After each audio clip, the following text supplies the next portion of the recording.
On today's episode, we're going to talk about making things work for you and also for your clients. And we're going to talk a little bit about SEO School and SEO School updates, and I'm excited to dive in. Welcome to the Up in My Business podcast with me, Lex Lancaster, where you'll get an inside look at all things tech, business, and my life as a physical therapist turned digital operations expert. You'll hear all about my lessons as a business owner, the ins and outs of tech for your business, and more. From SEO, websites, and email marketing to automations, launches, and copywriting, I've got you. I'm so excited you're here. Let's dive in. Today's episode is brought to you by Jane, a clinic management software and EMR. Now, we all know that choosing the right EMR can feel a bit overwhelming, especially when you're just starting out. You're trying to juggle both your practice needs and your budget, and that's not always the easiest combo. Well, that's why Jane came up with the best new balance plan. It includes the essential features you need to keep things running smoothly in your clinic without the extra fluff that you don't. One-on-one telehealth, unlimited support, email reminders, and more are included, no matter which plan you choose. So if you're looking for an EMR that helps you focus on your patients, not your costs, Jane is here for you, just like a part-time assistant. Plans start as low as $39 a month in the US, $54 a month in Canada. Visit jane.app/pricing to learn more. And if you're ready to get started, use my code LEX1MO. Again, that's LEX1MO at sign up for a 1-month grace period on your new Jane account. And you will see that linked as well in the show notes. Hello and welcome back to another episode of Up in My Business. I'm Lex, the host of Up in My Business. I am excited to chat with you today. Recording the podcast, I've done so well doing this on Fridays because it allows me to not have to worry about it on Sunday, which is lovely. So I've done a pretty good job of making sure I finish that up on Fridays. And it's starting to get nice out. So on Fridays, we're playing volleyball in the morning and then coming home and, either doing work, running errands, what have you. But we have a really fun day tomorrow planned, jumping right into personal stuff. We're going to watch one of our professional beach volleyball player friends in a local tournament. So really excited to watch her play. And we just like going in general because there are not many sports where you can literally be 5 feet from the court without, having courtside seats at a game. And, we don't have that. So we are looking forward to just seeing volleyball in person. It's very fun to play, but also very fun to watch. And I don't really feel that way about many sports. I played sports growing up and a little bit in college, and it's just not as fun to watch. I honestly can't remember, really being excited to watch any of the sports that I played. And with volleyball, it's fun to watch and play. So really looking forward to that. And again, it's really cool to be so close to such great talent, and it's just fun. So going to be doing that, and anything else I really can't. The other thing, I'm so bummed. So in a couple weeks, I had talked about, I can't even remember. We were going to be going to Heather McMahon's comedy show in LA in the fourth week of April, technically. And third week, I don't know, 2 weeks from now. And she canceled it and moved it to November, which we're going to be out of town the weekend she moved it to. So now I'm like, we can't go to see Heather. And I'm really bummed because I don't want to say we splurged because the tickets aren't $1 million, but we paid a little extra to be in the second row. And she's a comedian. She's a very funny comedian. And now we can't go. So kind of bummed about that, I won't lie. Only because going to downtown LA, we live outside of LA, and going to downtown LA is actually like a whole thing. It's not something we do all the time because going into LA isn't really fun. The traffic is always horrendous, and let's just say that when I thought the Hollywood Walk of Fame, that the stars and what have you, I thought that it would be, it would look like it does on TV and in the photo shoots. And it's actually disgustingly dirty. And I didn't even realize that that's what I was walking on the last time we were in that area of LA. And I was like, okay, this is actually not nice. So it's just not like super clean. I just coming from like going to different cities, like Chicago is so clean. Like everything is so clean in Chicago. Now, maybe that's just because I've only been to certain areas in Chicago, but I will say like for a city, Chicago's very clean. But anyway, so going to downtown LA is always an experience because then we try something new and like it's nice to go out to new restaurants, you know, before the show and have a whole experience around the night. And well, can't do that anymore. So maybe we'll do something different. I don't know. But that's also a day of another volleyball qualifying event down in Huntington. So maybe we'll be there. I don't know. But the long and the short there is that I'm bummed that we can't go to Heather's show. Business updates. I have so many topics running through my mind that I want to talk about, but I'm going to wait until after the SEO school launch. SEO school will open to the wait list on April 21st. I am the most, and you'll see here in this episode what I intend to talk about, like what I mean by this, but I don't think it's going to fill up. So I'm not telling you to get on the wait list because like you got to grab seats on the first day. But what I will tell you is that there are bonuses on the first day. You save money by being on the wait list. And I also, just because I'm going to be talking about, you know, what I'm doing to prepare for this and to change the course changes and what have you. It's very valuable to me if you get to save money when you enroll. So that's why I have the waitlist open. And I'm also going to potentially not be sending too many emails to my public list about SEO school. Not because I don't think it's a valuable program or don't think that more people may, you know, jump into the course, even though they're not on my waitlist, but because, you know, I'm running the course because I was asked. And those who are on my wait list, you know, if you listen to this and you're on my wait list and you were one of the people who asked, like, know that, you know, I love running this course and I heard people saying that they wanted me to offer it. So I'm going to offer it. And this was not part of my 2025 plan. And typically I would say like, I have to stick to my release schedule. Like I planned this for the fall. And I'll get into what this means for the program, what this means for the people coming into SEO school, but in a second. But yeah, I'm running it because I was asked. So I'm not over here like, I got to push real hard. And nor am I ever, honestly. Like I don't want people to join because they feel pressured by any means. Like that's never a good way to go into a course. So regardless, what I'm saying is that the waitlist will be closing on Friday. So make sure you get on there. More information will go out to the waitlist. Likely the stuff I'm going to talk about today on the podcast that weekend. And then enrollment will open on Monday. Now I know Easter is Sunday, so I'm probably going to I haven't decided if I'm going to send emails on Saturday or Sunday, but I don't really love to send emails on holidays or people may be celebrating. And I don't want anybody to, you know, miss details, what have you. So just stay tuned. If you're on the waitlist, you will get information about enrollment and you'll get the enrollment open email on Monday.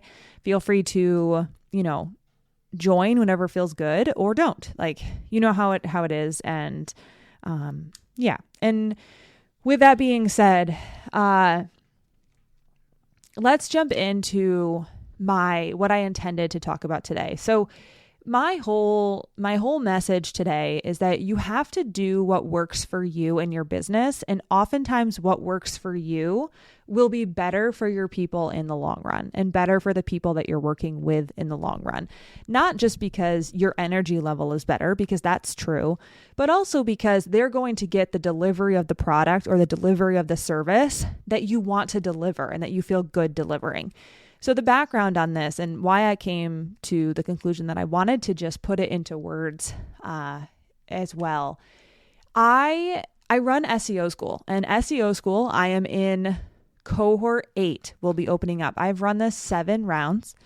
Over the course of the 7 rounds, my first round was a 6-week course. So everything was live. I taught every single module live. I was building everything. All the modules were out. All of the lectures, quote unquote, the meeting times were 3 hours long. It was a bomb ass course, but it's a thing. It was just live, and it's a lot of information to do live, but it really helped me solidify a lot of the content. And it also helped me know, like, yes, I can teach this live. And also, it's not the best way to teach this type of content. It needs to be pre-recorded with Q&A calls.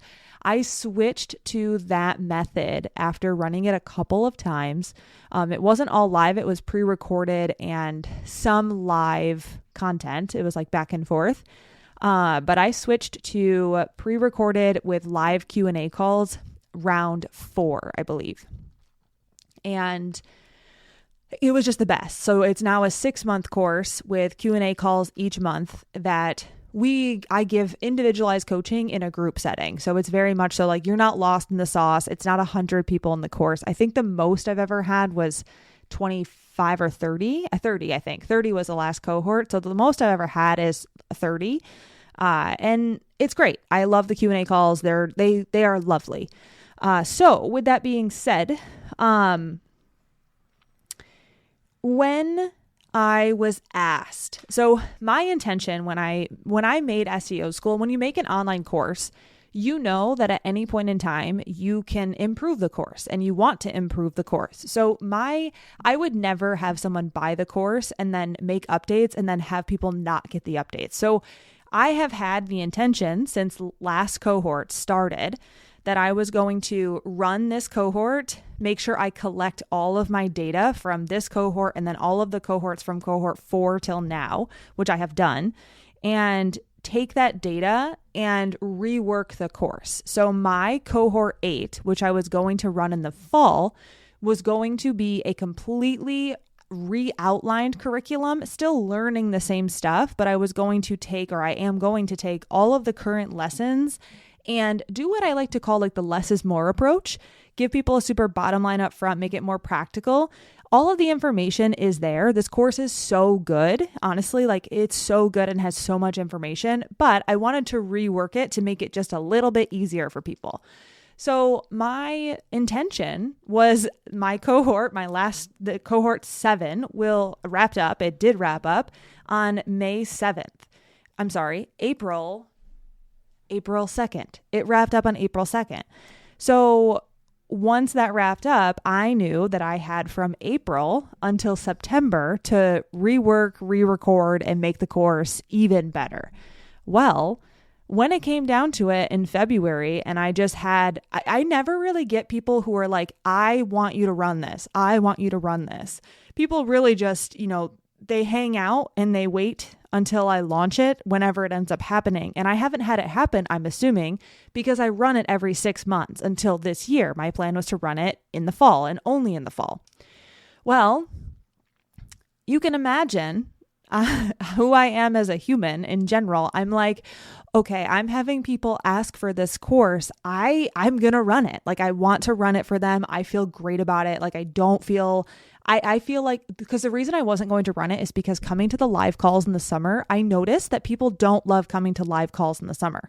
And I'm like, I know that these live calls are so important. So if they're not coming, I don't want them to waste their time or, to take it during a time where they can come to the live calls. But anyway, so when I decided to offer it, I was like, okay, well, I was going to rework the entire curriculum and make this even better. Like all of the curriculum is there. It's a great course. Like it's not like I don't need to change it. I could leave it the same as it is now and people will get really good results. But I personally just want to change it because I'm always here to improve what I'm doing. And it's just something I want to do. And so I told myself, I was like, all right, well, what we're going to do is we're going to set aside a couple of weekends and we're going to lay out the course. And I already have the course all laid out. It's all laid out on my board. I spent like 3 hours reworking the modules to know what's going to go where and what content is going to be added in order to like make this demo a little bit better. But anyway, so I mapped it all out. This was in like, I don't know, maybe the end of February. And I was like, okay, and then I'm going to rework all of the slides. I'm going to re-record all the modules. Maybe even I'm going to release the modules as they open throughout the course. Well, if you've built a course, you know that each week You also have emails that go with the modules. You also have to determine a release schedule that makes sense. Like, do I release module 1 and module 2? Do I release module 1 through 4?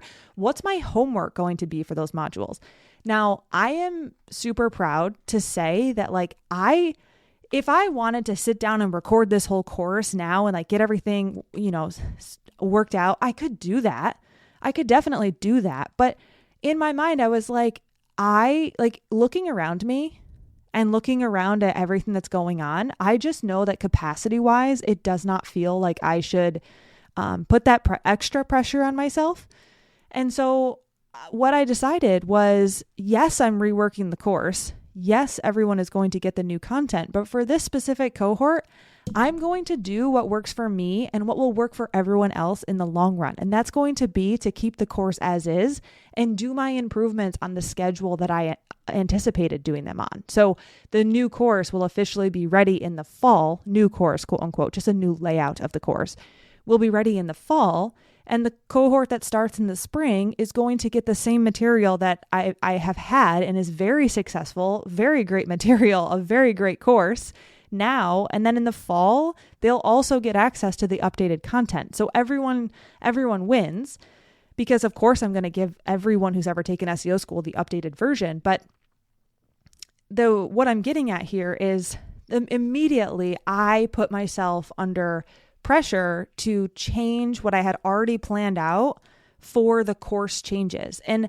I don't put pressure on myself because I feel like other people are expecting that. It's just, for me, I want the changes to be there. I want it to be easier. I want to better serve my people. I want this to be done for the current cohort. But when I took a step back and I thought, is that going to be best for everyone? Is it going to be best for me and also for them if I am not rushing, but kind of putting myself under the fire, in the fire, in order to complete the content, but both the layout of the material as far as the slides go and recording and the emails? And I'm thinking no, that's not good for anybody. And it's not good for me, because now I'm going to be, not taking the time that I want to make sure that this is really good. And then on top of that, I'm going to not be taking, into account the fact that people who are in the course, they're not telling me to redo this. There is great success within the course as is. Me redoing it and having the space to redo it is just going to end up becoming, a bonus for people, right? Because now they get access to the new content. The cohort that's going to be starting, they're going to get access to the new content when it releases. And also a big reason, I'll be honest, is that I'm going to keep the price the same. So I don't believe in it took me 1 million hours to create it, so I have to charge $1 million. That's not how I'm rocking with this. But I will say that the price for the course, because of what I'm going to be adding to it, I'm going to be increasing the price for the online course. It's not going to be astronomical, but it is going to be more expensive. And for me, I'm right now, I want to be able to charge the same amount. Now, you might be thinking, well, if they're going to get access to the new material anyway, why don't you just raise the price? Well, I said it in a post. I was like, the world is burning down, and I'm getting emails from so many companies who are raising their prices. And I know that people are saving money right now. I know it. People tell me, I hear it, I see it. People are saving money. And so it didn't, when you run your own business, I said this to someone else the other day. Shantae has always said this, but when you run your business, you can run it however you want. When you are the business owner, you get to decide how you run your business. And in this moment, me running my business, I decided it felt so much better in my body to keep the price the same than to increase the price right now. It just feels icky to me, and I didn't want anything to feel icky. So I am keeping the price as it has been for the past three cohorts, and not raising it.